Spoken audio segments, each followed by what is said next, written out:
L'injustice ne tue pas toujours. Parfois, elle réveille ce que l'on croyait perdu. Plutarque. Le 17 février, à 8h45, j'entrais en salle d'opération pour une intervention cardiaque planifiée depuis des mois. Mon mari, Julien, m'avait promis d'être là au réveil. Il m'avait tenu la main jusqu'à la porte, un baiser sur le front, un « tout ira bien » murmuré à l'oreille. Mais quand je me suis réveillée, il n'y avait que l'infirmière. Pas de fleurs. Pas de message. Rien. On m'a dit qu'il avait dû partir précipitamment pour une urgence au bureau. Mais il ne travaillait plus depuis 6 mois. Quelque chose en moi a vrillé. Intuition ou instinct de survie, je ne sais pas. Mais j'ai demandé mon téléphone. Pas de message. Pas d'appel. J'ai essayé de me connecter à mon compte bancaire, plus par automatisme que par soupçon. Solde, 0. J'ai cliqué sur le compte joint. 0. Compte épargne, clôturé. Assurance vie, vidé. Ma gorge s'est serrée plus fort que les points de suture. Julien avait tout pris. Et il était parti. Sans un mot. Sans un regard. Sans moi. 2 jours plus tard, une amie m'envoie une capture d'écran. Julien sur une plage, chemise ouverte, tenant un cocktail avec Sophie, sa secrétaire de 28 ans. La légende ? Nouvelle vie. Palmier cœur rouge. Et moi, allongé dans un lit d'hôpital, cœur recousu. Je venais de comprendre qu'il ne me restait rien. Rien, sauf ma propre colère bien rangée. Pas un cri. Pas une plainte. Seulement une certitude glaciale. Tu m'as laissé vide. Maintenant, je vais me remplir autrement. On peut dépouiller une femme de ses biens. Pas de sa volonté. Sénèque. Le jour de ma sortie, j'étais encore faible, mais décidée. Ma voisine Nadine, qui était venue me chercher, jetait des regards inquiets. Tu veux vraiment rentrer chez toi toute seule ? Je veux voir de mes propres yeux. Le trajet fut court. Trop court. Devant la porte, mes clés ne tournaient pas. Un mot était scotché à la boîte aux lettres. Résiliation de bail bien transféré. Maître Dufort. J'ai cru tomber. Julien avait vendu la maison. Notre maison. Sans me consulter. Sans m'informer. C'est pas légal ça, non, murmura Nadine. Légal ou pas, c'était fait. Et moi, à peine remise, j'étais devenue une étrangère dans ma propre vie. Nadine m'a hébergée cette nuit-là. Elle m'a offert un thé, du silence, et surtout, un contact, un vieil avocat de famille, Maître Brion. Le lendemain, j'ai franchi sa porte. Cheveux attachés, dossier sous le bras, cœur battant trop vite, pas à cause de la maladie. Maître Brion m'a regardé avec une sérénité presque choquante. Vous n'êtes ni la première, ni la dernière. Mais peut-être la plus dangereusement calme. Je lui ai tout raconté. Les comptes vidés. Le départ à Hawaï. La secrétaire. La maison. Et ce que je n'ai pas dit à voix haute, il l'a lu dans mes yeux. Nous allons tout reprendre. Tout tracer. Et si monsieur pense qu'il a gagné, il va vite comprendre ce qu'il a déclenché. Cette phrase a résonné comme un pacte. À la sortie, j'ai appelé mon ancienne collègue Clara, informaticienne brillante. Dis-moi, tu sais encore traquer des flux bancaires ? Tu veux qu'on le retrouve ? Non. Je veux retrouver tout ce qu'il croit caché. Et cette nuit-là, seule dans la chambre d'amis de Nadine, j'ai ouvert un vieux carnet. Celui dans lequel, autrefois, je notais des idées de reconversion. Coaching RH. Cabinet de médiation. Formation en ligne. Et j'ai écrit une nouvelle page, en lettres droites. Projet H, reconstruire. Pas pour survivre. Pour dominer. Ceux qui trahissent pensent fuir. Ils oublient que tout mensonge laisse une empreinte. Émile Durkheim. Clara est venue chez Nadine avec son ordinateur portable et un regard déterminé. Nous avons passé des heures dans le silence, seulement rythmé par les clics de clavier et le sifflement léger de la bouilloire. Il a utilisé tes comptes pour les virements, donc la banque doit conserver l'historique. Ce qui m'intéresse, c'est ce qu'il a fait après. Nous avons découvert que Julien, dans sa précipitation, avait ouvert un compte à son nom et celui de Sophie. Mais pas dans un paradis fiscal. Non. Dans une néobanque française. Une application mobile, toute simple, mais reliée à son adresse email professionnelle. Il est bête ou arrogant, ai-je demandé. Les deux. Et ce genre d'homme, c'est un festin pour une femme comme toi. Le solde du compte était élevé, mais surtout, il était actif. Réservation d'hôtel, achat en ligne, billets d'avion. Hawaï, puis Bali. Ils sont en cavale tropicale. J'ai souri, pour la première fois depuis des semaines. Pendant ce temps, Maître Brion avait entamé les premières démarches. Blocage des comptes, signalement pour détournement de biens communs, et demande de saisie conservatoire. Julien n'avait pas seulement fui. Il avait laissé des preuves. Et dans mon dos, une justice silencieuse avançait à petits pas, mais avec précision. Ce soir-là, je suis resté seul devant mon carnet. J'ai raturé projet H et j'ai écrit. Phase 1, récupérer l'argent.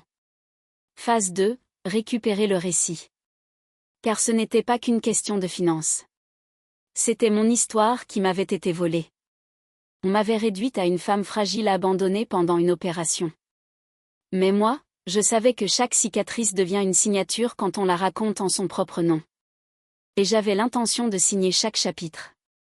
L'arme la plus puissante d'une femme blessée, c'est sa version des faits. Mary Wollstonecraft. Tout a changé le jour où mon histoire est parvenue jusqu'à une journaliste locale. Un contact de Clara, intriguée par le caractère invraisemblable de l'affaire. Une femme en rétablissement cardiaque, spoliée par son mari en pleine intervention. Abandonnée, ruinée et pourtant debout. Elle m'a appelé un jeudi matin. Voix douce, presque hésitante. Madame Bernard, votre histoire mérite d'être entendue. Si vous acceptez, je peux la publier avec vos mots, vos termes. J'ai longtemps hésité. Mais je me suis souvenu d'un soir à l'hôpital, où je n'avais même plus la force de parler. Et j'ai répondu. Oui. Mais je veux tout dire. Même ce qui fait mal. Nous nous sommes vus dans un café discret, dans une ruelle du 15e arrondissement. Elle m'a écouté sans m'interrompre. Puis elle m'a posé une seule question. Que ressentez-vous, aujourd'hui ? J'ai souri. De la clarté. Et de la concentration. Le cœur, je l'ai recousu. Maintenant, je vais coudre l'image que j'ai de moi-même. L'article est paru 3 jours plus tard. Titre. Elle se relève après l'abandon, l'histoire glaciale d'Hélène, 52 ans, trahie en pleine opération. Le texte a circulé. Beaucoup. Partagé sur les réseaux, repris par des comptes féminins, des pages de résilience, des groupes de soutien. Et puis, les appels ont commencé. Des femmes. Des hommes. Des inconnus. Certains remerciaient. D'autres pleuraient. Et une en particulier m'a bouleversée. Je suis Sophie. Pas la vôtre. Une autre. Mais je suis en train de comprendre que je ne veux plus être cette femme. Merci. Julien, de son côté, avait tenté de répliquer. Un post ridicule sur un compte privé. On ne connaît jamais les vraies raisons d'un départ. Elle vous raconte ce qu'elle veut. Mais c'était trop tard. Le récit n'était plus le sien. Il m'avait trahi dans le silence. J'avais répondu par l'écho. La vraie vengeance, c'est de ne plus avoir besoin de se venger. Victor Hugo.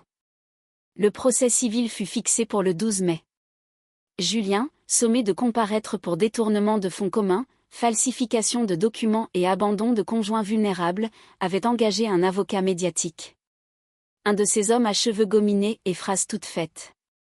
Maître Brion, lui, avait gardé son calme feutré et sa vieille mallette râpée. On ne gagne pas en parlant plus fort. On gagne en laissant les faits parler. Mais moi, j'avais autre chose en tête. Car Julien n'avait pas seulement volé de l'argent. Il avait tenté de m'effacer. Et dans ma reconstruction, il restait encore une pièce à reprendre, la confiance que j'avais en moi-même. Clara avait récupéré les messages entre Julien et Sophie, ceux qui prouvaient qu'il prévoyait son départ avant l'opération. Un plan. Froid. Détaillé. Avec des captures d'écran, des virements programmés, des dates. Lui-même avait tout noté sur un Google Doc partagé. Ironie. Il avait oublié de le supprimer de son ancien drive professionnel. Et j'en avais encore l'accès. Nous avons imprimé chaque page. Et la veille du procès, je les ai lues une à une. Pas pour souffrir. Mais pour ne plus trembler. Le jour J, Julien est entré dans la salle d'audience bronzé, costumé, sûr de lui. Mais quand il a vu Maître Brion sortir le dossier noir, son sourire a vacillé. Le juge a pris connaissance des preuves. Et sans même que je doive parler longtemps, tout s'est mis en place. Blocage de ses avoirs. Restitution partielle immédiate. Assignation au pénal en attente. Mais ce n'est pas cela qui m'a libéré. Ce fut à la sortie, sur les marches du tribunal. Il m'a croisé, seul. Il a murmuré. « Tu crois avoir gagné ?» Je me suis tournée vers lui. Je n'ai rien gagné. J'ai repris ce qui était à moi. Et maintenant, je n'ai plus rien à te reprendre. Tu n'existes plus dans ma réalité. Il a baissé les yeux. Peut-être pour la première fois de sa vie. Et moi, j'ai continué à marcher. Sans me retourner. Sans trembler. En paix. Ce que la tempête ne détruit pas devient un phare. Marguerite Yourcenar. Après le procès, une sensation étrange s'est installée. Ni euphorie, ni soulagement, juste une clarification. Julien était juridiquement neutralisé. Mais moi, je ne voulais pas passer le reste de ma vie à contempler les ruines. Alors j'ai ouvert une boîte que j'avais gardée fermée depuis des années. À l'intérieur, des carnets de notes, des idées griffonnées, des projets que j'avais mis de côté, par amour, par confort, par couple. L'un d'eux s'intitulait « Voix de femme, plateforme de reconversion et d'entraide pour les femmes de plus de 40 ans ». Je l'avais pensé comme un simple blog. Un lieu pour raconter, partager, guider. Cette fois, j'en ferai une structure. J'ai contacté Clara, bien sûr. Puis Mina, une ancienne collègue coach. Et Laetitia, juriste spécialisée en droit de la famille. Ensemble, nous avons créé une micro-entreprise. Petit site, newsletter hebdo, atelier en ligne. Au début, 10 abonnés. Puis 50. Puis 2000. Des femmes de tous horizons. Certaines venaient de divorce ou d'autres avaient été licenciées après 30 ans de service. Toutes avaient une chose en commun, elles avaient été mises de côté. Et moi, je leur disais. Ce n'est pas la fin. C'est le milieu. Le chapitre où vous devenez l'auteur. Une journaliste, encore une autre, m'a interviewé. L'article s'est intitulé Hélène Bernard, 52 ans, trahie puis fondatrice d'un réseau de femmes fortes. Julien n'était plus mentionné. Même son nom était effacé. C'est là que j'ai compris. L'injustice ne m'avait pas détruite. Elle m'avait repositionnée. Et le soir, lorsque je fermais mon ordinateur après une journée de travail, je me versais une tisane, et je murmurais en souriant. Tu m'as vidé, Julien. Mais dans ce vide, j'ai construit un monde. Pardonner n'est pas ouvrir sa porte, c'est fermer celle du passé. Albert Camus. Un matin de juin, alors que je sortais d'un atelier en ligne, mon téléphone a vibré. Un mail, au ton hésitant. Bonjour Madame Bernard. Je sais que je suis la dernière personne que vous souhaitez entendre. Mais j'aimerais vous parler. 5 minutes. Pas plus. Sophie. Sophie. La secrétaire, l'ombre rieuse de Julien sur les photos de plage. Je suis restée immobile un instant. Pas de colère. Pas de douleur. Simplement, une curiosité glacée. J'ai répondu. Demain. 14 heures, café Auguste. Table au fond. Une fois. Le lendemain, elle était là avant moi. Elle portait une robe pâle, trop large pour sa silhouette amaigrie. Ses yeux gonflés, ses mains tremblantes. Merci d'être venu. Je n'ai rien dit. Elle a sorti un petit carnet. J'ai écrit ce que je voulais dire. Sinon, je perds mes mots. Elle a lu. Des excuses. Des « je ne savais pas ». Des « il m'a promis tant de choses ». Des « je l'aimais, je croyais qu'il m'aimait ». Puis elle a pleuré. Je l'ai laissé faire. Pas par compassion. Par respect pour la version de moi que j'étais devenue. Une femme qui n'a plus besoin de détester pour se défendre. Quand elle a terminé, elle m'a regardé, les larmes suspendues. « Est-ce que vous pouvez me pardonner ?» J'ai souri. Doucement. Je n'ai plus rien à pardonner. Vous m'avez trahi à un moment où j'étais faible. Mais vous ne m'avez pas brisé. C'est ça votre malentendu. Elle a baissé les yeux. Je me suis levée. J'ai pris ma tasse vide. Avant de partir, je lui ai dit. Je vous souhaite de guérir. Mais pas à mes côtés. Ce que j'ai construit ne vous appartient pas. Et je suis sortie. Le soleil tapait sur les pavés. La ville était vivante. Et moi aussi. Ce soir-là, j'ai écrit dans mon carnet. L'amour trahi fait mal. Mais il devient sage quand il n'a plus besoin d'exister. Ce n'est pas en cherchant l'amour qu'on le trouve, c'est en devenant soi-même qu'il s'approche. René Maria Rilke. L'été battait son plein. Le programme Voix de femmes avait franchi les 5000 abonnés. Les ateliers étaient complets. Et pour la première fois, je m'étais offert des vacances. Pas à Bali, pas à Hawaï. Juste quelques jours dans un petit village de Provence. Une chambre d'hôte avec des volets bleus, du linge qui sèche au vent. Et une table d'hôte partagée chaque soir sous une treille. C'est là que je l'ai rencontré. Luc. Pas un homme différent. Juste un homme présent. Architecte à la retraite, veuf depuis 5 ans. Le genre de personne qui écoute avant de répondre. Et qui ne se sent pas menacé par une femme qui sait qui elle est. La première soirée, il a complimenté mon foulard. La deuxième, il m'a demandé pourquoi je souriais en regardant mon téléphone. Je lis un message d'une femme qui vient de quitter son mari après 17 ans d'humiliation. Elle dit que mon histoire l'a aidée à prendre cette décision. Il a hoché la tête. C'est un beau type de trace à laisser. Nous avons marché, parlé, pas trop. Aucune promesse. Aucun plan. Juste un respect silencieux. Et parfois, un rire partagé. Le dernier soir, il m'a dit. Si jamais l'envie vous prend de dessiner autre chose qu'un plan de vie en solo, j'ai une terrasse qui n'attend qu'un livre et 2 tasses de café. Je n'ai rien promis. Mais j'ai noté son adresse. De retour à Paris, j'ai repris ma routine. Mais quelque chose avait changé. Pas une révolution. Une respiration. J'ai ouvert mon carnet pour la dernière fois. Et j'ai écrit. Il ne reste plus rien de ce qu'on m'a pris. Mais tout ce que j'ai construit a plus de valeur. Et si l'amour revient? Il saura où me trouver, dans une maison que j'ai bâtie seule.